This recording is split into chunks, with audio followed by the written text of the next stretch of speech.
Hello and welcome to an exciting and informative. Uh, Hello and welcome to the Opera Huntsville Bluebeard's Castle pre-concert virtual lecture. I'm Shannon Rose McAuliffe, and I'm here to talk to you about the upcoming production of Bela Bartok's Bluebeard's Castle that'll be at the VBC Playhouse October 28th, 29th, and 30th. We hope you'll get your tickets now. In any event, we're here to talk about Bluebeard's Castle. So here's your guide. We're going to do a little bit of introduction. We're going to do some background information about why this opera is such a great choice for opera goers, seasoned aficionados, and newcomers alike. We're going to discuss the composer. We'll talk about the music and the plot, and we'll also go through some of the sort of interdisciplinary and humanities influences of the original tale by Charles Perrault. So buckle up and let's go.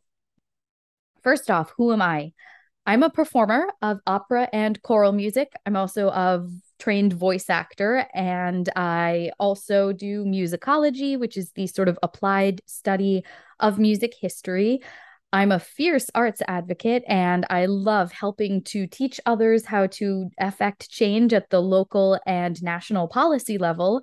And I also teach. I have adjunct faculty positions at MIT, Boston University, and Northeastern University. So I really love to teach.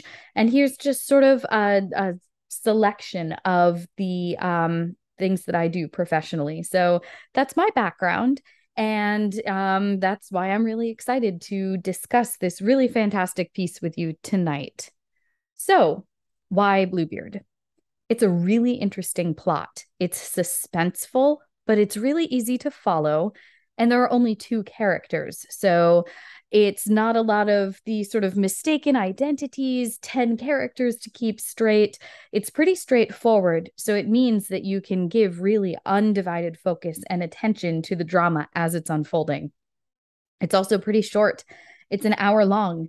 I'm a professional opera singer. I get a little fidgety myself when I'm performing and certainly when I'm watching others perform. But this is a really great sampling as either a point of entry or just refreshing thing to experience whether or not you've been to lots of operas, first time, you know, it's a really great piece for a quick night at the opera. Finally, this specific plot allows you kind of to choose your own adventure related to interpretation. You'll note that we have other podcast materials that I'll discuss later. And one of the components that we discuss is sort of the psychological elements and the interpretations that are sort of on the table. It's all about your own cerebral engagement with the piece. Everything is up to you. There are these components. Is Bluebeard manipulating Judith? Is Judith manipulating Bluebeard? All sorts of interesting dualities that you can tease through by yourself. It could change from room to room. It could change from, each time that you view it or engage with the piece. The other great thing is that most productions help you to rely on your own inventive imagination. It's hard to stage this piece because the set design required would be crazy to get into an armory, to get into a lake of tears, but it allows you to create your own visual sort of mind's eye interpretation of what each of these rooms might look like. And the other cool thing is it's very timeless. Where is it set? It could be a very sort of medieval situation. It could be sort of in one of those funky, timeless stagings, like with a steampunk kind of vibe on it. But it could also very easily take place in a modern context. It's very much about interpersonal dynamics. So you can kind of pick up the story and put it anywhere. And all of that to say, there's really no right or wrong way to think about this opera or about any opera, really. So let's move on. Bela Bartok himself, he's a Hungarian composer. He was born in the late 19th century, died in the middle of the 20th century, just to sort of contextualize him, his place in the world, his place in history. he is regarded as one of the most important composers within traditional classical genres of the 20th century. Other familiar names like Franz Liszt might be familiar to you, and Bartók is right up there with those people. And he's also very well known and distinguished sort of from that customary classical pack because of his extensive study and use of traditional folk music and melodies in his music. It also made him one of the forebears of the field of ethnomusicology, which takes the interdisciplinary studies and sort of treats music as a social process, as opposed to just executing notes on a page. And it dives into its meanings for performers and for audiences alike. So that's Bartók and his really cool influences on how we perceive and engage with music, which is really indicative and reflective of what's going on in his opera. So, Bluebeard's Castle. He wrote it in 1911, but it took him 7 years to do a premiere of it. It's the only opera that he wrote. He did a lot of revisions to it. He's changed the ending up. And in other facets of some of these preparatory materials, we discuss that the fairy tale itself has a different ending. Bartók himself changed it. It's sort of how folklore and traditional fairy tales all have slightly different interpretations from the original source material. He dedicated this piece to his first wife, which, as you learn a little more about the plot, is kind of weird. So just keep that in the back of your head. And it's musically quite compelling. It's got a very modernist tonality, so it's not going to sound like some of the classical music that you might be familiar with from more like the 18th century and earlier in the 19th century. So it's less melodic, it's less tuneful. You're not really going to walk out whistling any of these tunes yourself, but it is very evocative instrumentation and orchestration. It's very expressive. So instead of remembering the music, you're going to remember the mood. You're going to remember the ways that this music made you feel, the things that this music conjured in your brain. So it's a really exciting trip. Basically, we get to Bluebeard's castle. And before we go into each of the 7 scenes, for which the opera is most known, there's an introductory period. Bluebeard is bringing his new bride, Judith, to his castle to live, and it's her first time there. So the music is very haunting. It's kind of foreboding. There's a sense of unease and unrest, which continues to mount as it sort of sets this very dreary, very dismal, almost austere scene within his very big but very empty and dark castle. So here's the deal. He's got 7 locked doors and 7 keys. Judith continues to beg him for the keys as she tries to explore her new home. And as you can see, behind door number 1 is a torture chamber. So not a great first impression, maybe. You're walking into your new husband's home for the first time. You notice all these locked doors, and he hands you a key. And the first thing you see is a torture chamber. The music is very screechy. It's a lot of high strings and violins making very piercing, shrill sounds, almost reminiscent of like the Psycho soundtrack. So it immediately sort of gets your hackles up. She's talking about how there are shackles, there are daggers, there are torture tables, there's a red hot poker, just all kind of hanging out in the house. So welcome home, honey. And then she starts to realize everything's kind of covered in blood, which continues to be a theme that you will note throughout the production. But she remains undeterred. Room number 1, sure, torture chamber. She continues to ask for more keys. So despite some hesitation, he hands her the key to the second room, which is an armory. The music here, lots of brass. It's very triumphant And it's sort of evocative of war, of battle, of hunting horns, or sort of cavalry's charging the front lines. So you get this idea that, if things get rough, Bluebeard's ready to rock and roll in the event of, I don't know, some sort of war or battle. It's a very mounting sort of tension as they explore the facets of this room, but then the texture kind of thins out. The music becomes a little less urgent, a little less scary, and you see Judith remaining resolute again. She continues to insist that maybe if we just let some light in here, maybe we open a window, let's make the place less dreary, is effectively what she's saying. And, he's not really having any of it. So they continue to argue. They go back and forth, and they, have these rows in the hallway, and she continues to ask for keys. So he reluctantly hands her the key to the Treasury. This is some really thrilling music in here. It sort of shimmers. There are harp sounds. It's almost like you can see and you can hear the glimmering and glittering of all of this glorious treasure.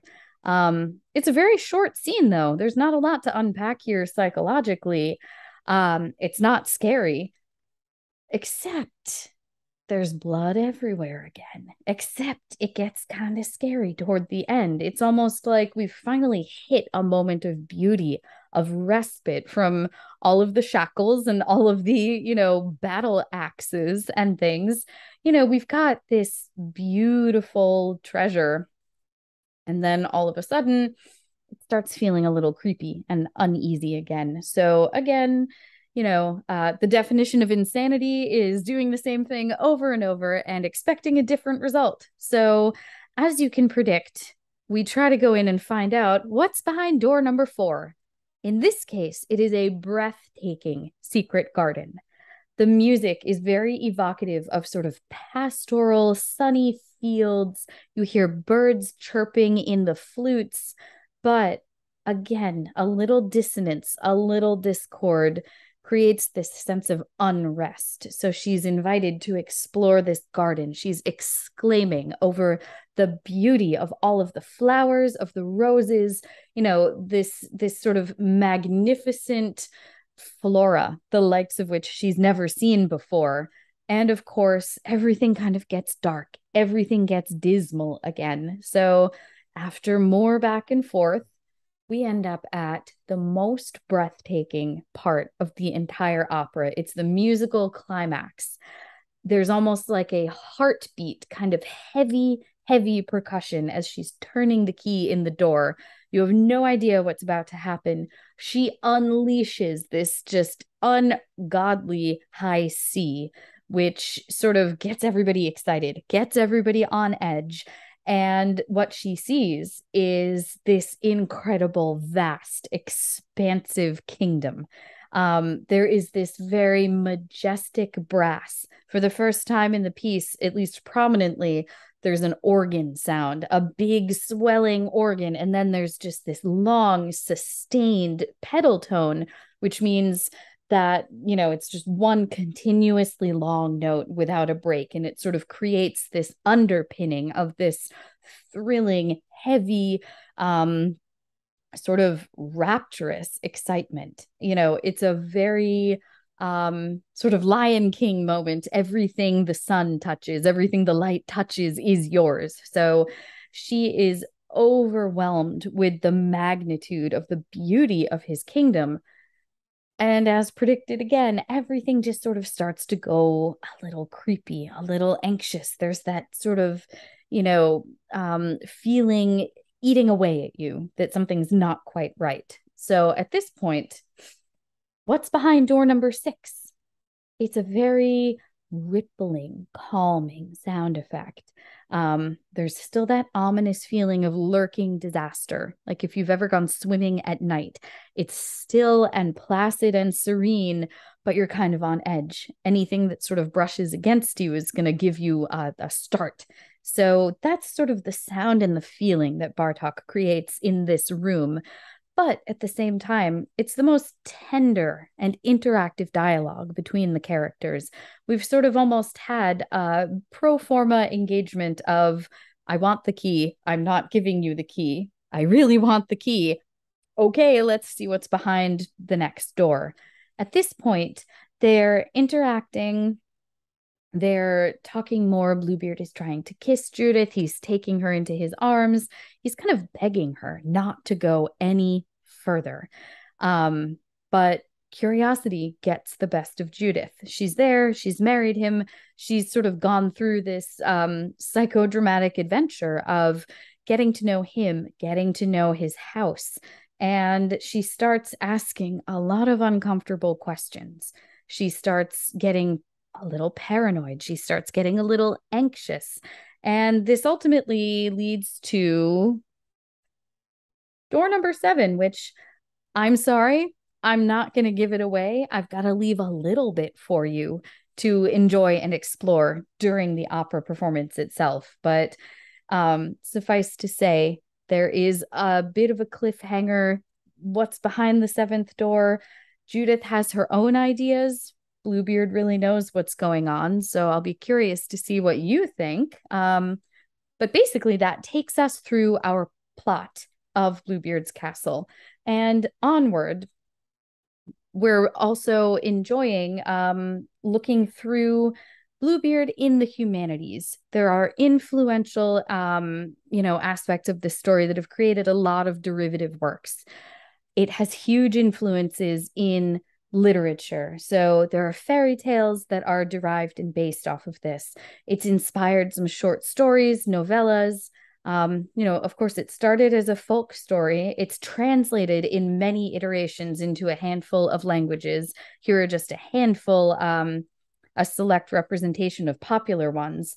But then you also get sort of heavy Bluebeard overtones, sort of references, allegories in the works of popular authors too. Charles Dickens, Kurt Vonnegut, Joyce Carol Oates, Beatrix Potter, and even Frederick the Great. You've got people throughout the ages taking this story, and some of it is creepy and foreboding. Dickens turns the Bluebeard figure into a cannibal. Vonnegut's take is a little more about the secretive aspect of hiding things from your beloved. Joyce Carol Oates ends up taking it into more of a feminist direction. Beatrix Potter, Margaret Atwood, who wrote Handmaid's Tale, they have their own sort of more Judith-centric takes on the thing, but even Frederick the Great wrote a satire on it, which is funny because he's a monarch, he's in a castle, but you see that it spans the gamut of different kinds of interpretations, messaging, and it stays relevant throughout the ages. We've also got performing arts influences. Apart from Bartók's opera, which is probably the most popular thing that people think of when they think of a performing arts rendition of this story, there are pantomimes, there are plays, there are lots of ballets. So there are too many to name, but like with the literature, there are several centuries of interpretive pieces that were based on this story. So popular names like Offenbach, he's the can-can guy. You'll recognize his music. But he did a ballet. He did a short opera on this himself.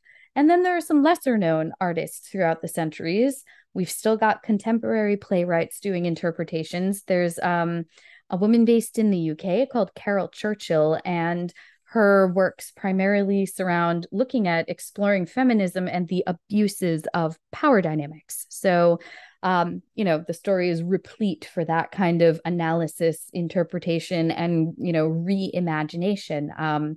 Other music includes operas, operettas. We mentioned that Offenbach did one. We've got the guy who wrote Sorcerer's Apprentice, which you'll recognize from Disney's Fantasia.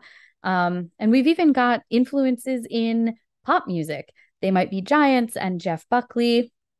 I've got a link on the website to a lot of resources where you can click through and listen to some of the music, watch some of the ballet performances. So if that's of interest, I'll circle back at the end to make sure that you know that those resources are available. That'll be especially important in the visual arts piece. Here are a select few pieces of art throughout the ages that have represented the Bluebeard story.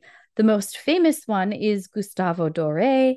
We've got Walter Crane, who was an intensely popular and renowned illustrator for a lot of books in his age. So he did illustrations for the Sixpenny series. We've got Henry Justice Ford, who has done an illustration for Andrew Lang's The Blue Fairy book, which is part of another one of our podcast materials in preparation of this production. And then you've even got contemporary freelance artists. If you go online and start looking through sort of repositories of art that freelance artists have created, you'll see in Bluebeard's Castle, you'll see a lot of other works that, again, are referenced on Opera Huntsville's website for a little more exploration. And that's about it. So if you have questions or thoughts, we want to hear them. We've got members of the Opera Huntsville staff and production team and people who have been part of the making of these podcasts and interviews. We're going to take all of your feedback, all of your questions, all of your comments. We're going to have a panel discussion via podcast in November. So I've included all of our various forms of social media and email. So we hope that you'll submit something. Let us know what you thought. Let us know any notes or ideas or responses you had to the podcast materials, to this sort of tour of Bluebeard's Castle, to the production itself. And we'll be excited to hear from you and sort of have a chat about that. Before I close out, make sure that you look at some of our other resources. I'd like to thank everyone at Opera Huntsville and at the Alabama Humanities Alliance, who had a great part in making this recording possible. And get your tickets now. We hope to see you at the VBC Playhouse, October 28th through 30th. Email us or go to operahuntsville.org for more information. And with that, I will wish you all farewell. Thank you and have a really great rest of your day.